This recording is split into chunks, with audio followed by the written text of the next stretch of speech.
Aê!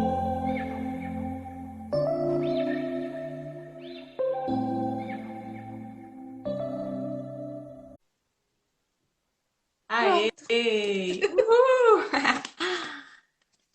Que bom, Que alegria. consegui. Jô, então para começar, eu quero que você se apresente, dê seu bom dia. Tem bastante gente com a gente. Isso enche o nosso coração de alegria, assim, me deixa muito feliz nessa quarentena onde a minha vitamina diária é ter contato com pessoas e com a ausência desse nosso grupo de amigos, de grupo de família, grupo do trabalho, tem, confesso, me deixado bastante carente nessa quarentena. Então, fala seu bom dia para o pessoal. Olá, pessoal, bom dia. Peço desculpas aí pelo imprevisto, mas deu tudo certo.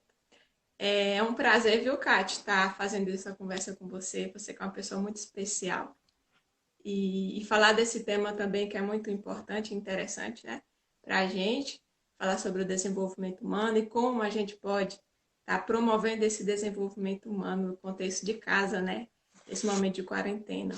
E aí eu fico muito feliz que eu estou vendo aí o pessoal, meus amigos, Kelly Dias, Fabiola, a galera toda aí. Muito obrigada, viu, pessoal? Sejam bem-vindos e vamos conversando aí. Vai ser um momento bem legal, bem bacana. Muito Bem obrigada legal. pela participação de vocês. E para uma coisa dar muito certo, não que a gente queira ser blogueiro, não tem nada a ver, mas se vocês derem bastante coraçãozinho e apertar, ó, o pessoal que está nos assistindo, se vocês derem bastante coraçãozinho e apertar esse aviãozinho que tem do lado da interrogação e mandar para alguém essa live, o nosso número de acessos aumenta e a possibilidade de pessoas depois se interessarem pelo tema aumenta, e aí por 24 horas as pessoas conseguem acessar essa live e assistir o que a gente está falando. Isso é bastante interessante, aprendi faz uns 3 dias isso.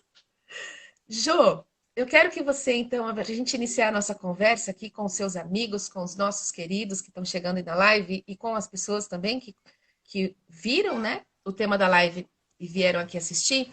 Por que então a gente escolheu esse tema, que é um tema que vem lá da neurociência, mas que é um grande nome, mas que a gente vai instrumentalizar as pessoas, a gente vai dar dicas de como utilizar o dia a dia, os espaços e os objetos, sem precisar gastar, para favorecer um desenvolvimento, melhorar esse desenvolvimento, essas oportunidades do desenvolvimento infantil. Agora eu deixo aí para sua introdução. E aí, ó, pessoal, antes eu queria mandar um beijo aí para Euri, Bruna, Colégio Reino Encantado, Késia, muito obrigada, viu, pela presença de vocês. Bom, Kate, e eu queria pedir a vocês também que vão deixando aí, se eu falar algum um conceito que vocês não compreenderem, vai mandando que a gente vai esclarecendo aí. Então, É tão pessoal, importante que eu vou anotar, hein? ótimo. Então, pessoal, a gente vai falar então como que o cérebro desenvolve, porque se a gente vai falar de processo de atividades para desenvolver esse cérebro, a gente precisa entender como que esse cérebro se desenvolve. E aí, por que que a gente usou da neurociência, né? Hoje a gente fala tanto neurociência, neurociência, mas por que que a gente usou no nosso tema neurociência? Porque a gente vai falar de desenvolvimento humano a partir da abordagem aí da neurociência. E aí, para a gente entender que o nosso cérebro ele desenvolve a partir de alguns aspectos. Então, a gente vai pensar no desenvolvimento biopsicossocial. E o que, que eu quero dizer com isso? Eu quero dizer que antigamente se achava que o desenvolvimento ele tinha um forte determinação da genética. Então, por exemplo, a criança ela recebe uma carga genética dos pais e essa carga genética vai definir quem esse indivíduo vai ser e tudo mais. Ele está determinado pela genética. Por exemplo, um pai que tem um transtorno, um autismo, por exemplo, ele tem uma chance maior, o filho tem uma chance maior de desenvolver o autismo. Se a mãe também tem um transtorno igual ao pai, essa chance aumenta. Mas o que a gente está falando é de probabilidade. Isso não determina. É uma probabilidade. Por que uma probabilidade? Porque além do fator genético, a gente tem o que? A gente tem os fatores é, ambientais, os fatores sociais. E como que esses fatores aí eles implicam no desenvolvimento? A gente vai pensar, pessoal, por que, que o médico, quando a mãe ela vai fazer seu pré-natal e a gente vê né, médicos, enfermeiros falando, não pode consumir álcool durante a gestação, não pode consumir algum tipo de medicamento na gestação. Por que que não pode? Porque o que que acontece? Lá dentro da barriga da mãe, no desenvolvimento intrauterino, o que que acontece?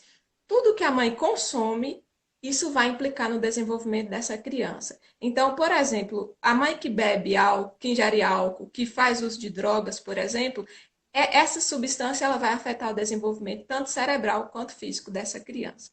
Jô, E eu gosto, outra coisa pode que me chama falar. atenção nessa característica do desenvolvimento intrauterino são as infecções sexualmente Sim, transmissíveis, que antigamente sim, tinham o nome sim. de DST, né? Doenças sexualmente transmissíveis, e que hoje elas são reconhecidas como infecções sexualmente transmissíveis. Mães que, por exemplo, né, têm algum desses acometimentos das infecções sexualmente transmissíveis. Então, elas também interferem, né? É algo também a Sim, se pontuar. Então, é algo muito relevante que a sim, gente Kátia, é observa. interessante que a criança ela recebe uma carga genética, mas, por exemplo, uma infecção viral dessa mãe pode implicar, modificar essa carga genética, modificar o DNA dessa criança, ela pode ter aí problemas no desenvolvimento, sim. Essa questão de doenças virais e DSTs também, elas podem se implicar nesse desenvolvimento, com certeza. E aí eu quero falar de uma coisa interessante, Kátia, que é a questão afetiva. Por exemplo, outra coisa que acontece na barriga, né? Por exemplo, uma mãe que vive num relacionamento muito estressante durante a gestação, ela pode implicar no desenvolvimento da criança, porque o estresse que a mãe sofre durante a gestação, isso implica também no desenvolvimento da criança, porque ela é afetada por esse estresse que essa mãe recebe. Por quê? Porque no estresse a gente recebe uma carga de hormônio e essa carga de hormônio a criança também recebe. Então, o fator ambiental ele é muito importante no desenvolvimento. E aí, o que, que acontece, Kátia? E depois que essa criança nasce? O fator ambiental também implica no desenvolvimento? Implica. Por exemplo, a gente às vezes não sabe o poder, a importância da mãe, por exemplo, durante uma criança muito pequena, nos primeiros meses de vida, a importância da mãe conversar e demonstrar uma afetividade para essa criança. As Isso é muito interações. importante, as interações, porque é esse processo que vai ajudar essa criança a desenvolver, por exemplo, as suas relações interpessoais quando ela tiver maior. Então, é todo um processo. Só para a gente entender, pessoal, que o desenvolvimento da criança, do adulto, ele está totalmente relacionado nesse processo de interação genética com fatores ambientais. E aí, uma coisa, Kátia, muito interessante que a gente não sabia é que o que acontece do 0 aos 3 anos de idade tem um fator muito importante no desenvolvimento do adulto, por exemplo. Antes a gente achava que o que acontecia de 0 a 3 anos não tinha tanta implicação no desenvolvimento. Hoje a gente sabe que o que acontece do 0 aos 3 anos, isso implica no desenvolvimento. E por que que isso acontece? Porque do 0 aos 3 anos é quando o nosso cérebro ele tem um poder de plasticidade muito grande.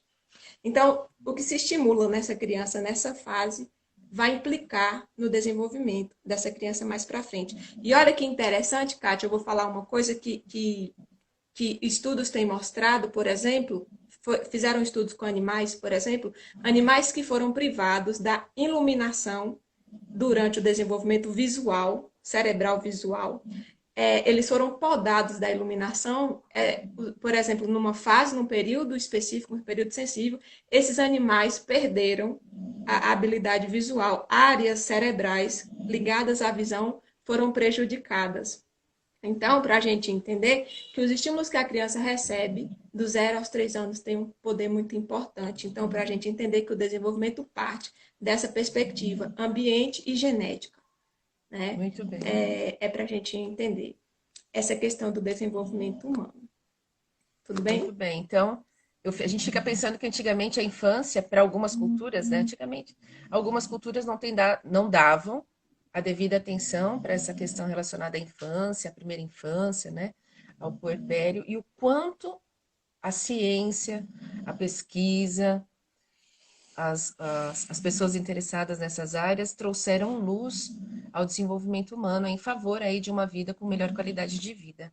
Ô, Jô, uma pergunta agora Sim. que eu tenho para você, né? Então você deu já deu uma grande explicação por que, que a gente está trazendo esse tema, por que, que ele é importante. E a questão afetiva.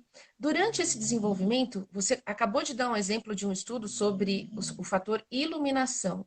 Existem alguns fatores, algumas situações que podem prejudicar o desenvolvimento, além da luz, bom, a gente sabe que a interação é fundamental, né? Tanto que nessa quarentena a gente tem sentido falta.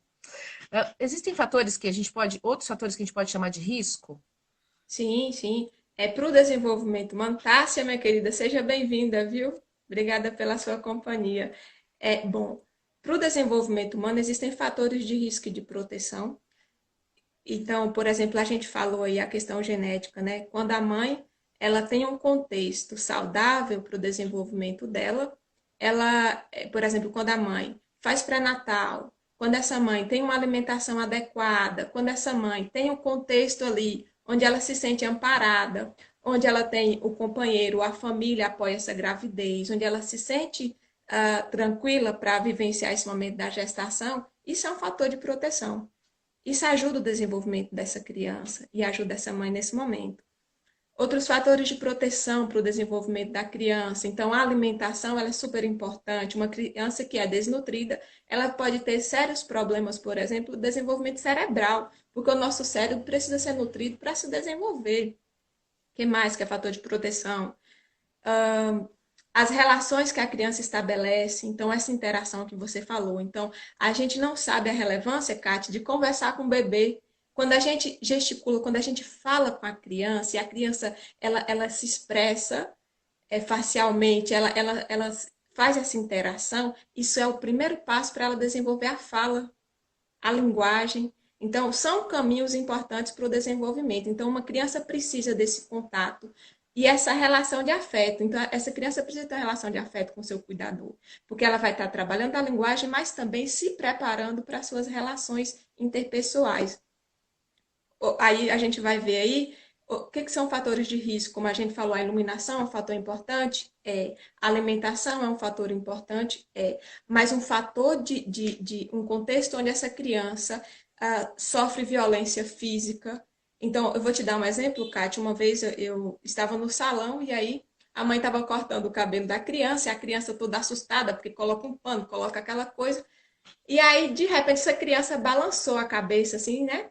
No processo, a mãe abriu a mão e deu na cara da criança. Assim, em meio a todo mundo. Então, assim, imagina o susto. Ela recebe um estímulo que ela não estava esperando, de um estímulo de violência. Então, esse contexto de violência prejudica o desenvolvimento da criança. Um contexto onde essa criança sofre abuso sexual pode implicar no desenvolvimento. Um contexto de negligência, Kátia, a gente fala o que é negligência. Então, a criança só recebe alimento, ela está lá no berço, a mãe dá alimentação, troca e pronto, ela não tem essa interação. Então, a criança se sente abandonada. Um contexto onde ela não tem os cuidados básicos, higiene, atenção, isso é um contexto de negligência e super interfere no desenvolvimento. E aí, gente, eu não estou falando de desenvolvimento apenas da linguagem, eu estou falando de desenvolvimento do cérebro. Para o nosso cérebro se desenvolver, para o nosso cérebro crescer, ele precisa de uma estimulação correta. Então, o contexto onde essa criança se sente amada, amparada, alimentada, cuidada, isso são fatores de proteção para esse desenvolvimento. Lembrando, né, Jô, que é do cérebro que todas as funções do nosso corpo acontecem. Então, é o nosso cérebro que manda estímulo para todos os nossos órgãos funcionarem, e o nosso cérebro manda estímulo para que as pessoas tenham crescimento ósseo, né?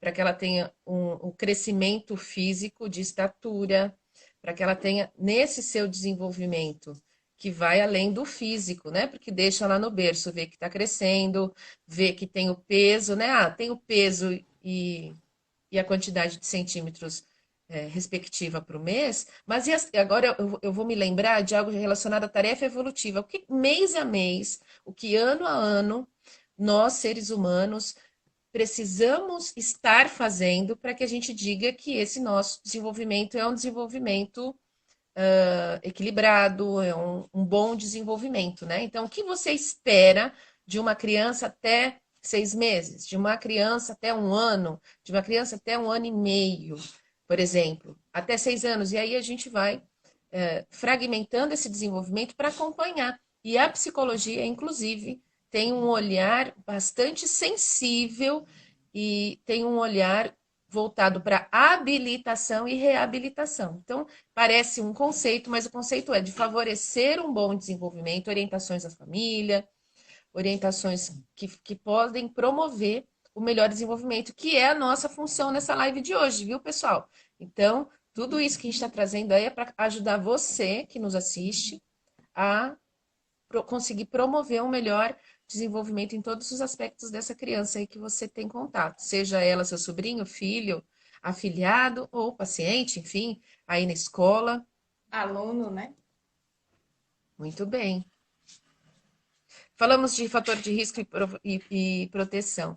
Como é que a gente observa o comportamento de uma criança, hein, Jo? Agora na quarentena, muita gente tem criança dentro de casa. E até então essa criança passava o dia na escolinha, ou fazia escola e projeto, ou tem creche o dia inteiro. E agora essa família está se deparando com uma criança, né, 24 horas por dia, num momento que não era esperado, porque nas férias a gente até espera e se prepara para isso.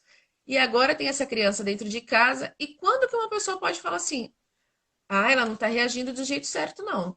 Na minha época eu não fazia isso. Ah, ó, o filho do vizinho lá não faz isso. Ah, tem alguma coisa errada. Será que a gente, como que a gente consegue observar se a reação dessa criança, se o comportamento dessa criança está adequado para a idade ou não? Ou quando a gente precisa correr para fazer uma intervenção ou buscar ajuda? Bom, Kátia, você falou para mim que sobre essa questão da importância do cérebro para o desenvolvimento dessa criança. Eu prefiro pensar que o desenvolvimento ele é integral. Então, todo o processo, nosso corpo ele é um conjunto. Meu cérebro, junto com as outras os órgãos internos, junto com a alimentação, junto com as interações, vai propiciando esse desenvolvimento.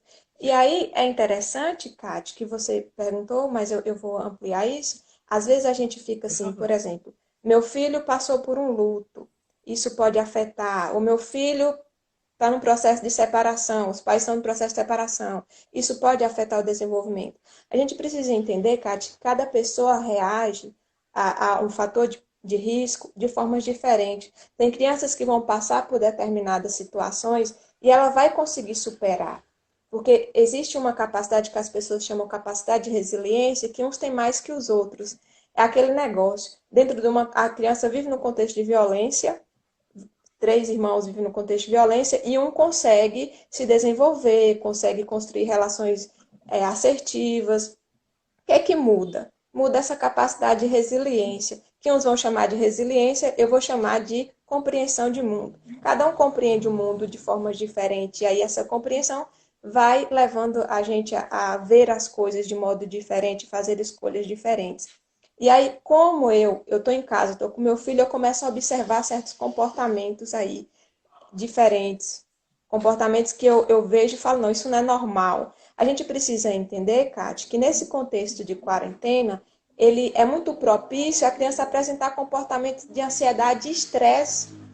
Imagine que essa criança, por exemplo, aqui em Iuiú mesmo, aqui na nossa cidade é pequena, e as crianças estão acostumadas a andar, ficarem na rua, ir para a escola sozinha, brincar na escola, uma série de coisas. Então, de repente, a gente é podada, a criança tem que ficar dentro de casa. E aí, esse estresse, esse nível de ansiedade alto, se ele não for manuseado, se ele não for bem administrado, essa criança pode entrar, por exemplo, no nível de hiperatividade. Essa criança fica mais hiperativa, mais agitada. E aí, eu preciso pensar se realmente a minha criança ela era assim antes e eu não via. Será que eu não via esse comportamento? Ou será que isso vem consequência aí de um estímulo de ter que ficar restrito em casa e ficar mais tempo na televisão? Tudo isso aumenta, né, o estresse. Isso aí são pontos para a gente pensar. Mas a gente precisa pensar também, Kátia, que a nossa vida é corrida. A nossa vida é corrida e aí muitas vezes eu não consigo perceber os comportamentos do meu filho. E aí, como na quarentena está todo mundo dentro de casa, os comportamentos começam a aparecer. E aí isso pode me assustar. Por exemplo, quando o meu filho começa a ter comportamentos agressivos que eu não conseguia ver antes. E aí é um problema de TOD, Joana, de transtorno opositor desafiante? É um problema de hiperatividade? Ou será que é uma reação frente a essa condição de estar dentro de casa? E aí a gente precisa ver. Aí a gente vem para o lado, né? Por isso que a psicologia ela é importante, para a gente conseguir diferenciar os dois lados, o que que é normal, o que que é patológico. Porque muitas vezes é só uma questão de estímulo, de ter que ficar trancado. E aí, gente, eu sempre falo para os pais, essa criança muda o contexto, então agora ela está presa dentro de casa. E como que está a alimentação dessa criança? Muito doce, muito açúcar, porque o açúcar ele tem um efeito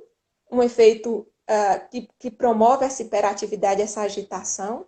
Então, se você tranca essa criança dentro de casa, enche ela de açúcar e coloca ela na frente da televisão, do celular o dia todo, consequentemente, ela vai ter um comportamento de hiperatividade. Isso pode desencadear, certo? Então, assim, Certo. por que a gente está falando sobre isso? Porque a gente precisa construir nesse momento atividades que levem essa criança a reduzir esse consumo, reduzir essas calorias que ela ingere, mas também mudar o foco. Porque muitas pessoas colocam, não sabem o efeito do celular no cérebro de uma criança.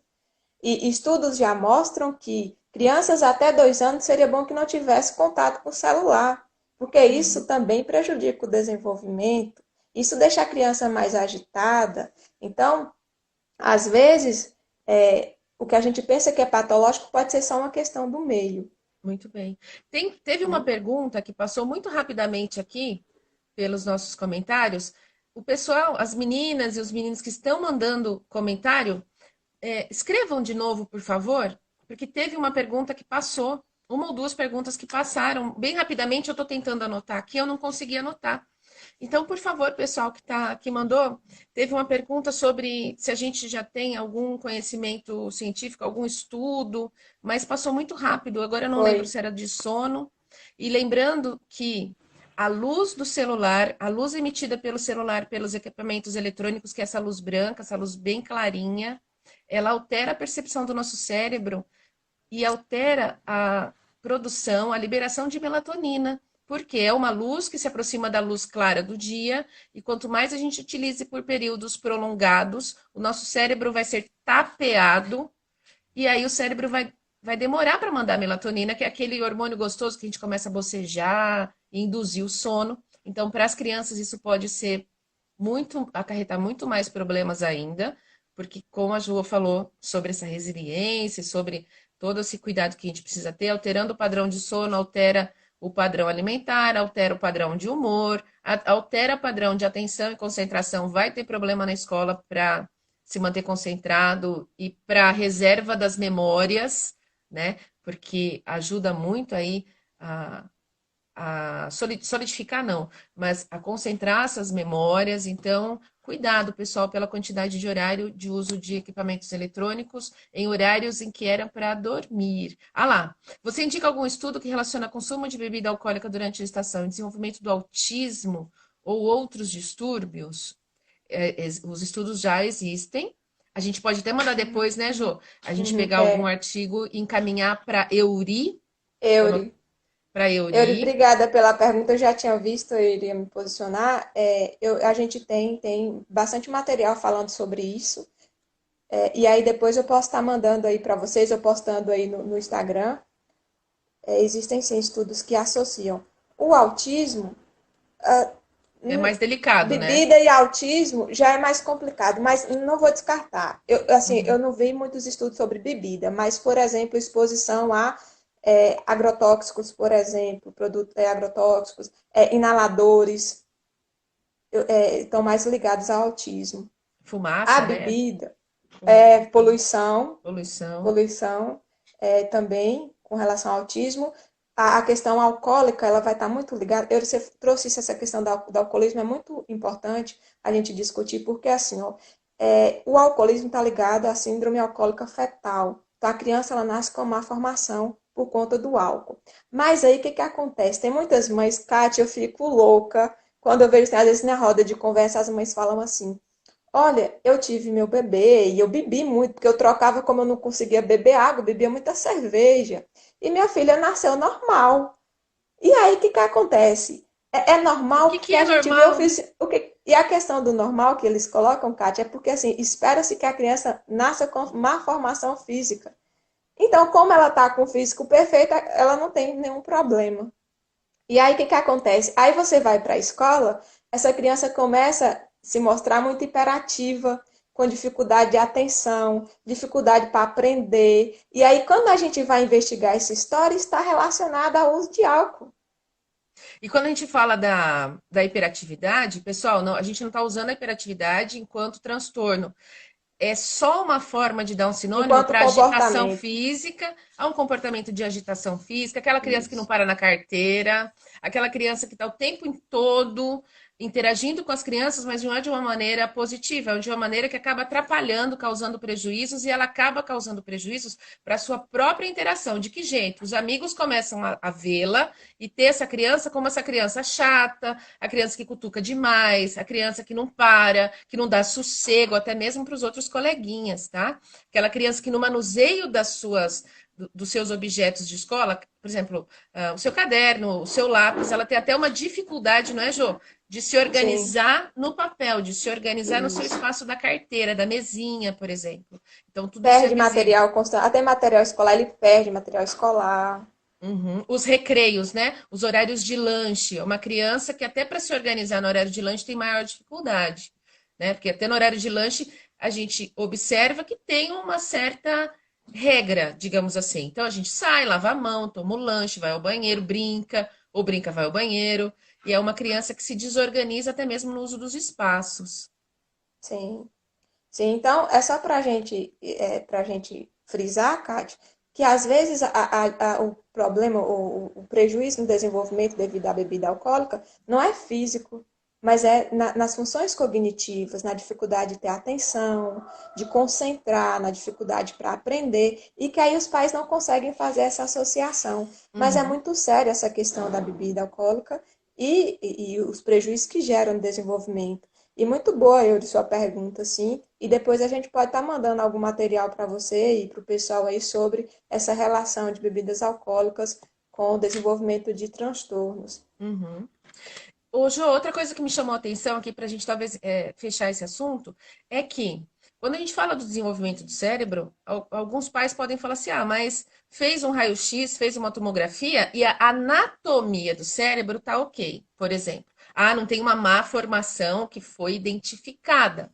Entretanto, quando a gente fala em má formação, pessoal, também é algo que a gente pensa na fisiologia do funcionamento desse aparato neurológico do neurônio, da conversa de um neurônio com outro neurônio, né? De um estímulo para recepção do outro neurônio para que é muito rápido. Então isso pode acontecer, uma um déficit, uma não muito qualidade entre a comunicação entre os neurônios. Então pode fazer lá um exame, né, Jô? Olha, tá Sim, tudo ok, mas a hora que vai para uma avaliação neuropsicológica, em que isso. são avaliadas essas funções que a Jo está falando, que são as funções cognitivas. Alguém tem dúvida o que é uma função cognitiva? O que é isso que a gente chama de função cognitiva? Que é um lugar do cérebro que a gente fala ali mora a função cognitiva? Não é bem assim, né, Jo? Vamos falar um pouquinho rapidamente sobre isso? O que a gente chama de função cognitiva? Que conjunto de coisas, de habilidades que moram nesse conceito. Ótima pergunta, viu, Kátia? É interessante para a gente entender que nós temos uma anatomia cerebral, né? Nós temos áreas do cérebro, porém nós temos as funções cognitivas. O que são funções cognitivas? A linguagem é uma função cognitiva. A atenção é uma função cognitiva. Funções executivas, lindas funções cognitivas, as funções executivas, que aí já é um conjunto de funções. Quando Kate coloca lá que a criança hiperativa tem dificuldade de se organizar, isso está muito ligado às funções executivas. E que aí quem vai mostrar para mim prejuízo nessas funções executivas, muitas vezes não é a imagem que se faz do cérebro, mas é uma avaliação psicológica, uma avaliação neuropsicológica, a gente vai usar testes para ver a capacidade dessa criança. Então, funções executivas é o quê? Linguagem, atenção, que Concentração, mais? Funções memória, executivas, concentração, a memória, percepção do mundo, né? A, percepção de a mundo. percepção do que é externo, do que está no externo e como eu capto isso através dos órgãos do sentido. E Sim. para que isso Noções de aconteça, lateralidade. a gente precisa de tudo, da visão, do olfato, da forma com que a gente percebe o gosto, né, o paladar, o que a gente ouve. Será que tudo que a gente ouve, olha só, nem todo mundo ouve, aquilo que ouve é interpretado, decodifica. Então, Isso. algumas Consciência crianças, fonológica. e por que que a gente fala que é lá na entrada da vida escolar que isso vai pipocar? O que que é pipocar? Ah, mas passou a primeira infância toda ok, aí chegou na escola, deu problema? É que na escola, a execução dessas tarefas, dessas habilidades no dia a dia, vão ser colocadas à prova, digamos assim, né, Jô?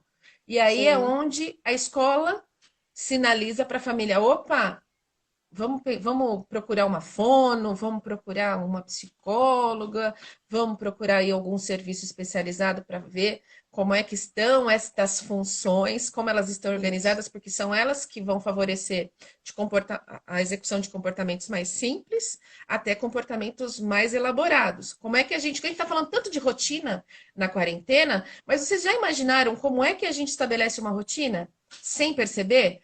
A gente acorda, mas entre o acordar e abrir os olhos, a gente espreguiça, tira o lençol coberto de cima de cada um de nós, a gente coloca os pés no chão, calça o calçado, vai ao banheiro.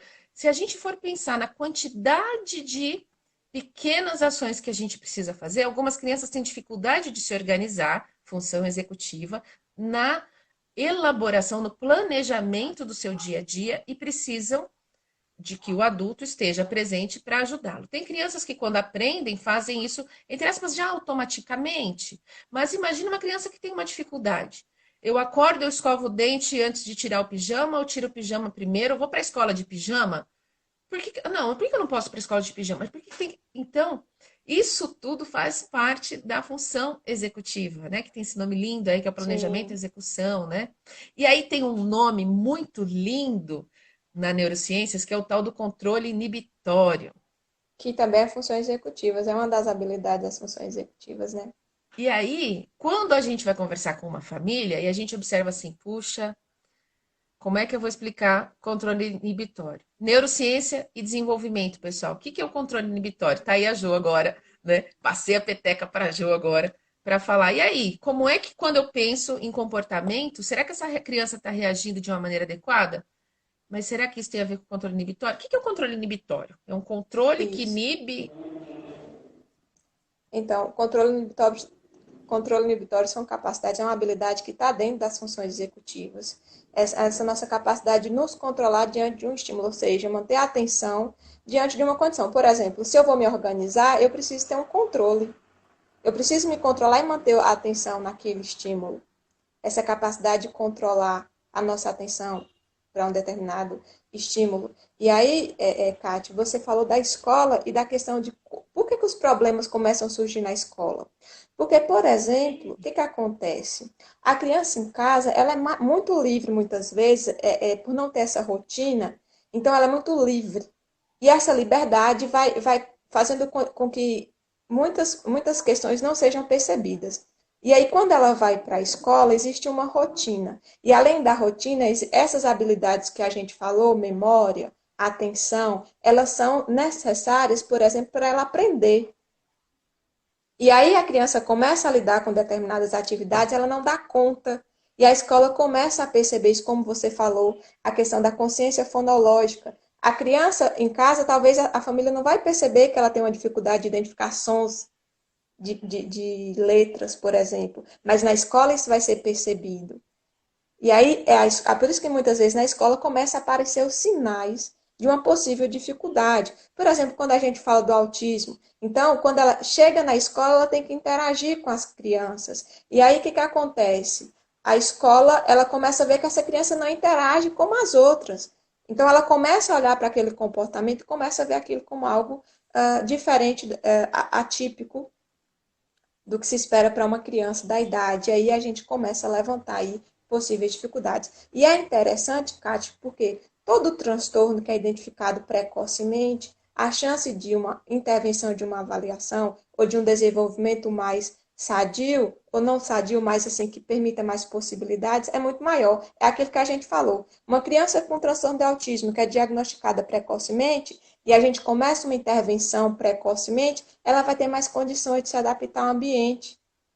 de interagir, de falar, de desenvolver, de controlar determinados comportamentos estereotipados. Então, é importante esse olhar para o desenvolvimento e, gente, a escola precisa, os professores precisam compreender sobre desenvolvimento humano exatamente por isso. Existe uma coisa, Kátia, que me preocupa muito quando as pessoas dizem assim, ah, mas isso aí uma hora ela vai dar o boom do desenvolvimento. Ele vai, buf, de repente ele começa a ler, vai ter um momento que ele vai lá e vai acompanhar a turma. Gente, isso Você é também muito se assusta perigoso. quando você escuta, ah, mas ela está no tempo dela.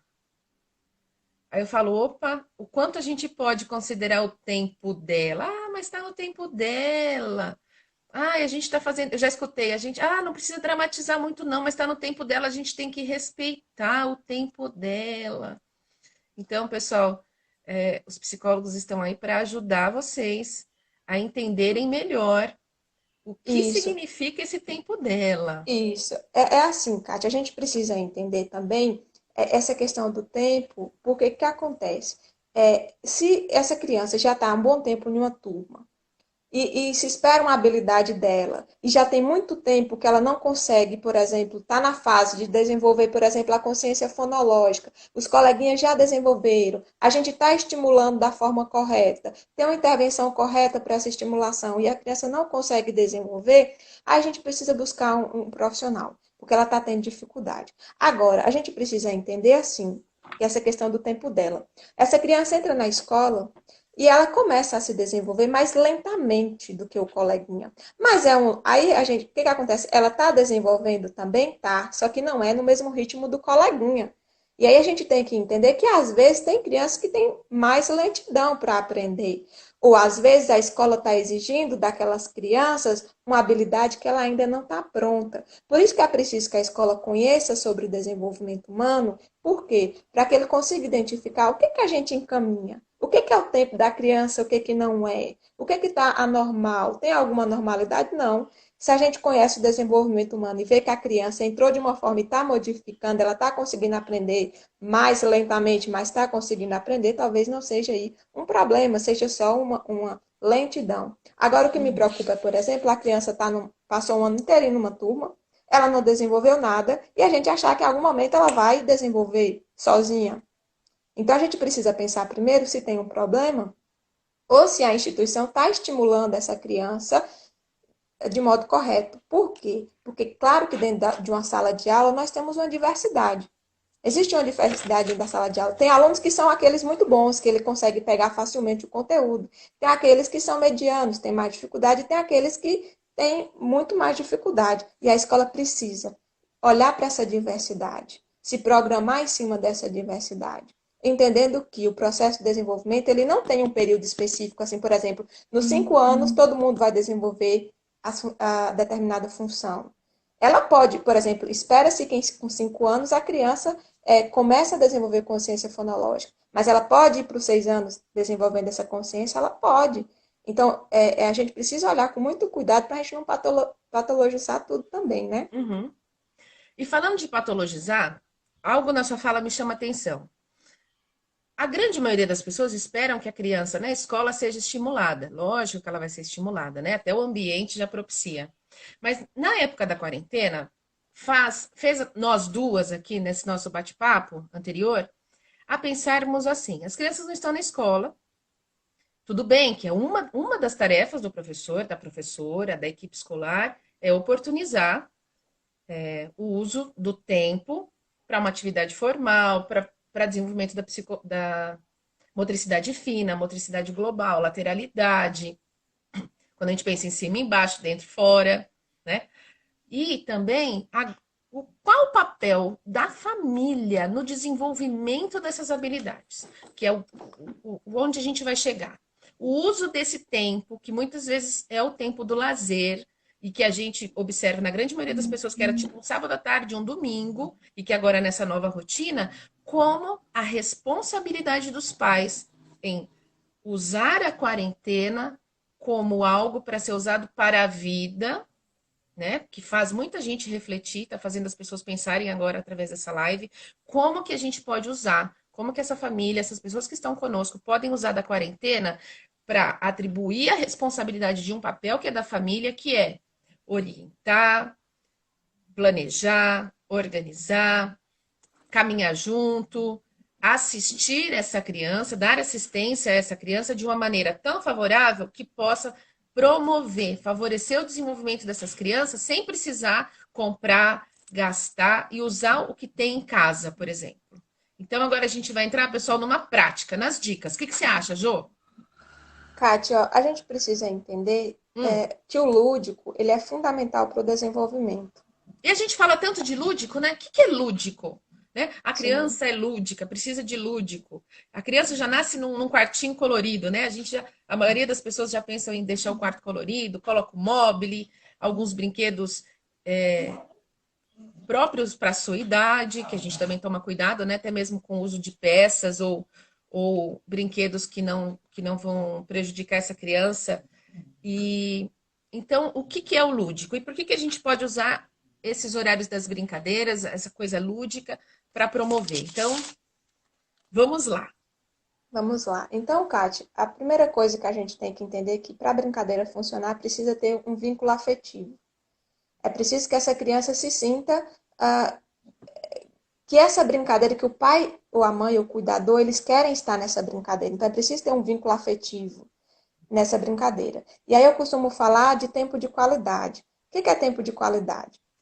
Tempo de qualidade é aquele tempo onde o cuidador, os pais, eles ficam com a criança sem aquele julgamento, sabe? Assim, porque tem pai que encosta na criança só para ficar julgando os comportamentos errados, né? E aí é preciso desse tempo assim, vamos brincar, mas sem julgar, sem exigir da criança uma coisa que ela ainda não está habilitada, mas assim, brincar por brincar e trabalhar esse vínculo afetivo, o carinho, o afeto, isso é muito importante, esse tempo de qualidade. O tempo de qualidade longe do WhatsApp, hein, pessoal? Porque aí vai o Longe do pai e a WhatsApp. mãe, ó. Enquanto a criança brinca, o pai tá lá, a mãe tá lá, né? Fica só como uma cuidadora, como alguém que tá ali só vigiando. É essa Isso. interação, o brincar junto, fazer junto. Isso. E aí, Kate, uma das coisas que é bem bacana é a gente não sabe a importância da leitura. Uma coisa que a gente falou de fatores de proteção é o comportamento dos pais, porque a criança a todo momento ela está monitorando seus pais. E os comportamentos dos pais também vão implicar nesse desenvolvimento dessa criança, na personalidade, numa série de coisas. Então, pais que leem em casa, eles mostram para a criança que a leitura é algo importante. Já começa por aí. Depois, quando os pais leem com essas crianças, ele reforça ainda mais a importância da leitura. E aí a gente não sabe, Kate, que para criancinhas pequenas, você trabalhar a leitura, isso ajuda a desenvolver a linguagem, por Uhum. exemplo. Então você pega um livro colorido e começa a contar a historinha para a criança que está aprendendo a falar e mostra as cores, as formas, e aí o cachorrinho, e aí que ele late e faz a uau. E aí você fazendo contando essa história e tendo esse momento de leitura com a criança, ela começa a desenvolver a linguagem, a fala. Né? Crianças aí que estão no processo de início da desenvolvimento da fala. Se essa criança já é maiorzinha, como que eu posso trabalhar a leitura? Então, eu peço para minha criança ler para a gente, ler para a família, e a gente discute o que ela achou, o que ela achou do livro, quem eram as personagens. Então, a família mostra para a criança que a leitura é algo importante. Por isso, Kate, que às vezes a gente vê filhos de professores. Tem muitos professores que têm filhos ótimos leitores. Por quê? Porque ele acaba vendo isso dentro de casa e é algo reforçado. Então, esse papel, essa questão dessa relação da leitura dos pais com a criança, isso ajuda muito no processo de leitura, desenvolvimento da linguagem, da compreensão, tudo mais. Isso é uma coisa que a gente pode fazer. Outra Isso, coisa, isso é muito pode falar. observado no comportamento das crianças. Agora vocês vão pensar junto comigo.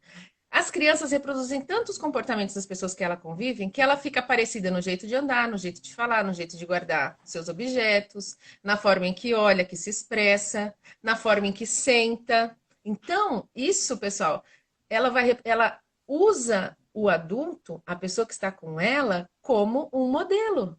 E quanto mais ela tem a afetividade desenvolvida, como a Joana falou, quanto mais essa criança tem esse vínculo, mais ela fica parecida, mais ela reproduz, mais ela gosta e se identifica. E aí começa o comportamento a acontecer. E assim, Kátia, outra coisa também que é interessante para a gente trabalhar com crianças pequenas que estão aprendendo a codificar o alfabeto. E aí, essa atividade que eu vou ensinar, Kátia, ela trabalha várias coisas. Ela vai trabalhar a memória, mas ela vai trabalhar as funções executivas, vai trabalhar a atenção. Como que é essa atividade? Então, por exemplo, eu pego, então vou ensinar para minha filha, a meus filhos a aprender as letras do alfabeto. Aí, o que que eu faço? Eu mostro para ele um estímulo, uma letra. Então, eu mostro para ele a letrinha A. E Muito aí eu bem. peço para ele, mostro para ele, falo, ó, essa é a letra A. E aí eu mostro de novo. A. Que letrinha aqui é essa? A criança vai falar A. E aí ela vai memorizando. E aí o que que acontece? Aí eu posso fazer o quê? Eu posso pegar, misturar essa letra A com outras letrinhas e peço para ela identificar qual dessas é a letra A. Como você já mostrou para ela, ela vai dizer essa é a letra A. E aí o que que acontece? Quando eu faço isso, a criança ela vai trabalhar a atenção, por quê? Porque ela tem um estímulo A que ela tem que manter, ela tem que sustentar esse estímulo. E aí ela está mantendo a atenção nesse estímulo. E além disso, ela está trabalhando a memória da letra.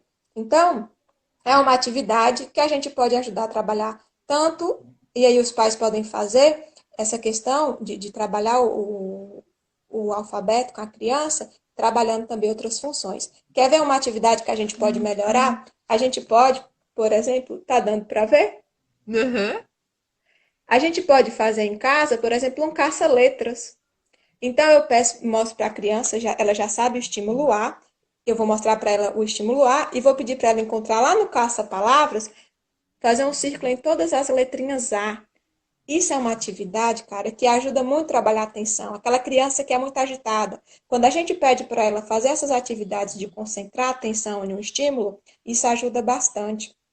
Trabalhar a atenção, além de estar aprendendo aí as letras. E aí eu posso modificar isso, uma atividade para trabalhar as letras. É uma tarefa bem legal. Outra coisa, Kátia, que a gente pode trabalhar também é o adedonha. Eu acredito aí o pessoal aqui na Bahia chama de adedonha, vocês chamam de stop, que é aquela É. brincadeira onde a gente pega um caderno e coloca lá nome de pessoas, nome de frutas, nome de cidades, e aí a gente vai e vamos escolher uma letra, e aí cada um vai ter que lembrar, né? Memorizar, evocar uma cidade que começa com a letra A, um nome com a letra A. E aí, gente, é interessante que uma brincadeira que a gente usava tanto, ela trabalha tantas funções, Kátia. Quando a gente trabalha, por exemplo, com a criancinha pequena, e aí a gente está falando da criança pequena ainda.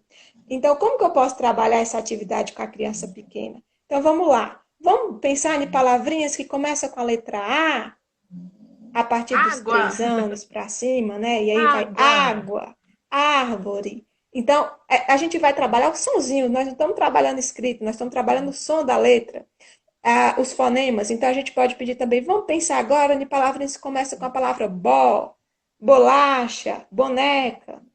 E aí, gente, isso é uma atividade de consciência fonológica importantíssima para quando a criança for para a fase de alfabetização, ela já ter essa consciência fonológica. Ela precisa entender que uma palavra é constituída de sons.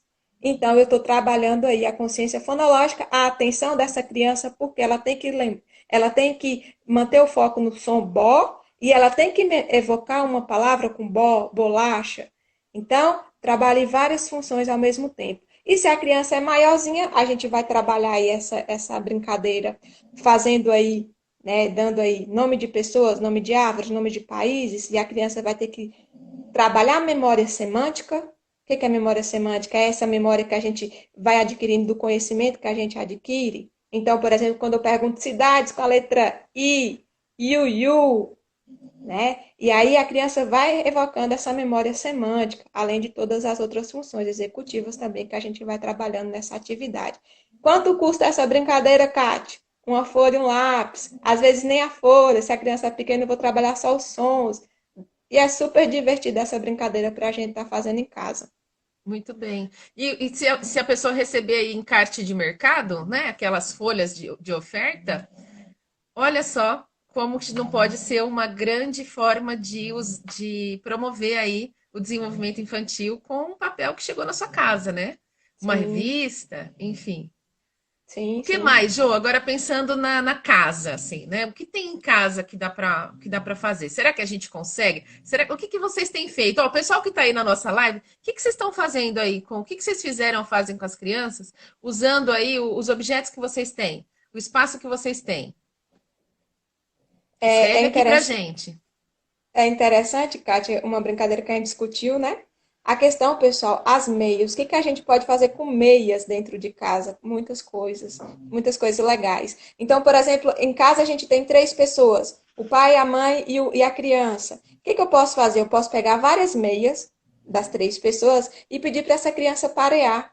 Ela pode parear, por exemplo, as meias iguais. E aí ela começa a igualar as meias, um jogo de memória com as meias. Mas aí, Joana, ela conseguiu, ela pareou todas as meias por igual. O que que a gente pode fazer para melhorar, para trabalhar outras habilidades? Vamos trabalhar tamanhos? Então, vamos ordenar essas meias da maior para o menor? E por que que a meia do filho é menor que a meia do pai? E aí a criança vai dando aí, formulando suas hipóteses. Então, a gente pode trabalhar a textura das meias. Então, é uma coisa que a gente tem em casa que nos permite aí trabalhar também as funções da criança, memorização, é, a questão da sequência, né? A gente vai sequenciar do menor para o maior, direita e esquerda, a gente pode também, vamos colocar meio no pé direito, vamos colocar meio no pé esquerdo, e aí a gente vai trabalhando também com coisas que a gente tem em casa. Uma brincadeira legal também, Kátia, a amarelinha. Quem tem Pois quintal é. em casa, né? A gente pode fazer uma amarelinha. E aí, nesse processo de brincar de amarelinha, o que que a gente pode fazer? Ó, no quadrado 3 você vai pular com a perna direita. No 4 você vai pular com a perna esquerda. E a gente vai trabalhando essa lateralidade, muito importante para o desenvolvimento da criança. Criar A criança novas precisa formas de desenvolver. brincar de amarelinha, não da forma Sim, convencional. sim. Outra brincadeira legal que a gente não gasta nada, morto e vivo. Já ouviu, Uf, Kate? oh, morto-vivo, que delícia. Kate, é uma atividade super bacana para o controle inibitório que você falou. Porque o que acontece? A criança vai receber um estímulo morto, vivo. Ela tem que diferenciar de uma forma muito rápida. Ela tem que botar atenção. E aí, o que a gente percebe? Que crianças pequenas, porque assim, ó, o processo das funções executivas do controle inibitório, isso é uma das funções cognitivas que mais demora para a gente desenvolver. Então, a criança pequena, ela tem ainda não tem formada, ela vai formar essa função executiva lá para os 20 anos, 20 e poucos anos, vai fechar esse ciclo das funções executivas. Então, a gente não pode esperar, por exemplo, que a criança está chorando e a gente fala assim: para de chorar, menino. Ela não tem esse controle ainda. Engole Então, a esse gente choro. precisa. Então, a criança ainda não tem esse controle. A gente querer que uma criança de 2, 3 anos vai sentar na cadeirinha e vai ficar sentando, prestando atenção por um longo tempo, ela ainda não tem essa habilidade ainda de atenção, de se controlar, de se organizar. Então, a gente precisa entender. Com relação às funções executivas, Kátia, uma coisa que eu acho super interessante. Quando a gente é adolescente, a gente acha que nada vai acontecer com a gente. A gente faz coisas loucas, a gente não tem noção de perigo, que está muito ligada com esse desenvolvimento do córtex frontal, que está ligado às funções executivas. Então, aí quando a gente fica mais maduro, lá para os 20 e poucos anos, a gente começa, poxa vida, como que eu fiz isso? Que loucura, hoje eu não faria. Por quê? Porque a gente começa, já tem uma área cerebral importante que nos faz permitir olhar para os nossos comportamentos e as consequências desse comportamento que o adolescente ainda não desenvolveu. Por isso que é importante muita orientação nesse momento, para a gente entender que esse controle ainda não foi formado. Então, aí Jô, são algumas dicas, né? A são nossa algumas live está dicas. chegando ao fim. Ai, que Tá pena. chegando ao fim, que pena. E aí eu quero, já que a gente dá um tchau, a gente tem 15 segundos finais.